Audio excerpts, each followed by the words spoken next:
Friday game in the Bundesliga, round 24 is Freiburg taking on Bayern. Bayern back in action after last week's win over Leipzig and playing catch-up still with Leverkusen. Let's welcome in Archie Rhind-Tutt to talk more about this. Archie always pitch side for us on these Bundesliga games. There he is. Great to see you, Archie. Let's talk a little bit about some of the reports we're hearing from the German media about Thomas Tuchel's approach now with his players and the team talks that have been obviously talked about, and him saying everyone can show up for the new coach now. So this is his motivation, telling those players that maybe he doesn't get on with so well, that this is not about me, this is about your new coach that's coming in. Sure. I think that there is a certain amount of over-dramatization when it comes to the dressing room being against Thomas Tuchel. I think that it's actually just a small number of players who, it's fair to say that I don't think Joshua Kimmich and Thomas Tuchel see eye to eye, and the way that he's been treated by him has shown that much. The same with Leon Goretzka in the centre of midfield, but I don't think at any point those players have downed tools under him. And in fact, I think that actually the way that Thomas Tuchel has managed those players has reduced their confidence to the point where they are uncertain of themselves and are unable to carry out roles in midfield. But again, that goes back to Tuchel wanting a holding six, a defensive midfielder that he didn't get in João Palhinha, or indeed in the slightly more expensive variant, Declan Rice, who I don't think was ever going to come given how much he was likely to cost. So I think that, yeah, likely that these sorts of things are going to make headlines, but the way that things have occurred now means that the pressure is on the players to perform, and Thomas Tuchel is not really giving two hoots really about how he's going about his business.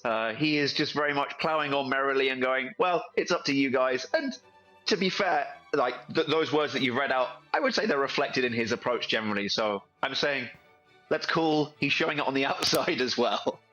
Yeah, I mean, how does a coach approach this, Stevie? Like, how hard is it to then manage this team of players that know that you're leaving at the end of the season? Every single thing that we've just listened to there tells you why we all said, if he's going to go, he goes now. If I'm an owner and my coach has had a meeting and turned round to the players and said that, I'm going down the stairs and thanking him very much and getting your car and see you later. That's unacceptable. That's completely and totally unprofessional. And Archie's closer to this than we are. And Archie's saying that clearly he doesn't give a hoot. Get him out the door. How do you expect anybody to play for a guy when he's treating them like that? And it's just, it makes no sense whatsoever. Mm-hmm. And people say, well, the players are professional. Listen, there's a difference between being professional and going out on the field and working hard. There's another thing to die for the cause, which other teams... There's a reason why Bayer Leverkusen are top of the league, because they're dying for each other. They're dying for the manager. They're dying for the club and the player and the fans. Bayern Munich players ain't going to be doing that, and they certainly won't be doing it when the manager is turning up and giving team talks and being Mr. Sarcastic. Not a chance. Get him out the door. Do you agree, Shaka? Yeah, and listen, I can't imagine playing for a manager knowing that he's going to be gone at the end of the season. We've all kind of had spells where manager might be on his way out because results aren't great or whatever, but still, for all intents and purposes, he's the manager. He's the one that you look to make decisions, to lead teams. But if you know that Thomas Tuchel is not going to be around next season, if you know that you could pretty much coast from now to the end of the season and probably finish second, at the very least finish top four and get Champions League football, which is the minimum. It's unlikely, regardless, that you finish top. What's your motivation to play for that manager? And similarly, if Thomas Tuchel knows that his authority has been pretty much stripped, he's just kind of telling players when to show up for training and maybe saying what the starting 11 is, but he doesn't have any real gravitas within the dressing room. Well, let's take a look at the list of coaches when it... Go on, Archie. I was just going to add that there is something to be played for by the players because they have deals that are running out and in the not too distant future, particularly in the case of Joshua Kimmich, whose future is one of those which there's been a lot of doubt cast upon. Leon Goretzka as well is seen as a sellable candidate.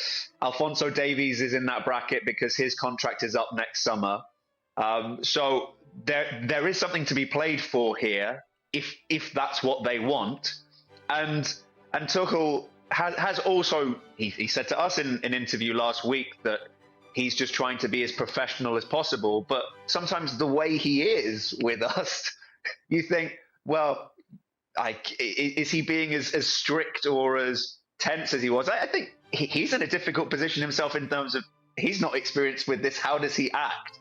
So I think that's how I would explain his approach, whether we agree with it or not. So what you're saying, Archie, is he's not as prickly as he was when he was actually in the job and not leaving at the end of the season, maybe. Yeah, I think that's a way of putting it. Albeit he pulled me up in my first question last week. Oh, we always look out for those moments in our coverage.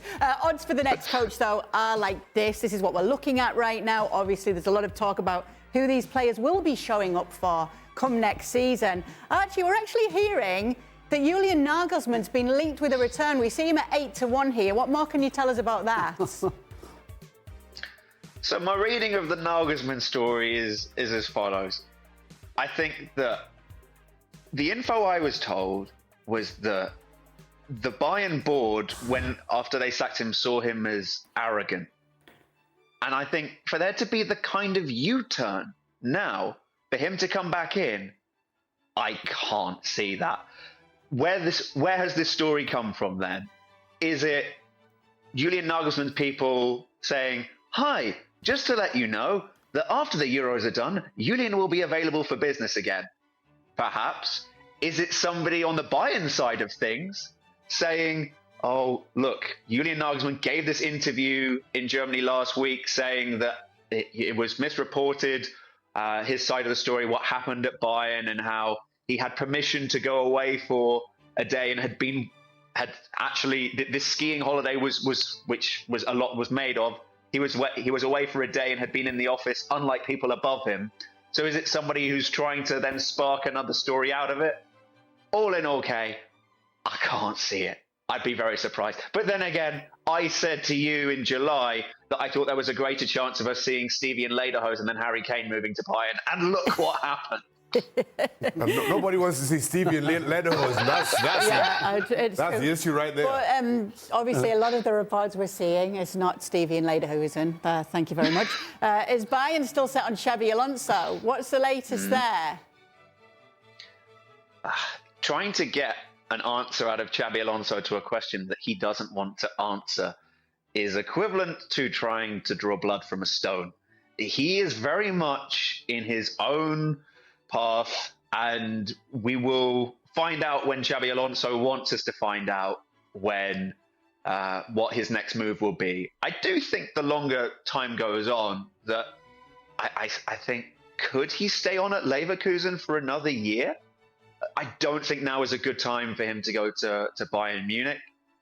To jump from what is a relatively pressure-free environment from Leverkusen into Bayern, where I think they are less forgiving of if you don't win a game than they would be at Liverpool, for example. I think Liverpool would be more welcoming, even if there is a huge amount of pressure on that job as well, following in Jurgen Klopp's footsteps. I think that is a more comfortable ride for him and would be a better pick than going to Bayern right now, given everything that's happening there. And yeah, I think for now there is no real movement in it. I'm interested to see how he gets on this weekend. We'll be at the game, this derby away at Cologne, and this promises to be a potential. A tricky game, even though Cologne are in all sorts of trouble, not having a good season, just because of the kind of atmosphere that these derby games can produce.